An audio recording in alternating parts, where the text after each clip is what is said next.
Hi, today I'm going to show you how to check medical insurance status with Emirates ID. So online methods include the first method, that is visiting the Dubai Health Authority official insurance card validation page. Go to the search bar and type in DHA Inaya portal, then click on the link that says www.dha.gov.ae.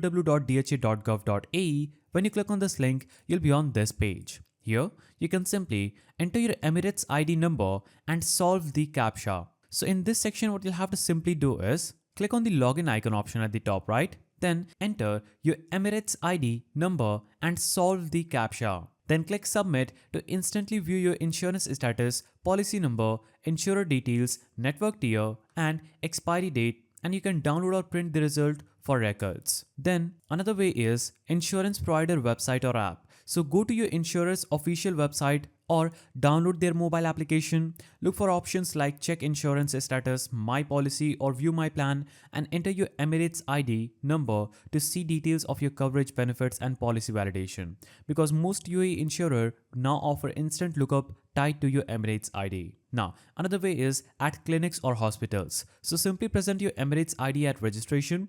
Card readers at hospitals and clinic instantly verify your insurance even if you don't have a physical insurance card. Now, additional methods include the apps by health authorities. So download DHA, DOH, or other Emirates app and log in with your Emirates ID for policy lookup. Then you can also call your provider helpline and provide your Emirates ID to verify insurance status. If you found this guide helpful, please don't forget to give it a thumbs up, and thanks for watching.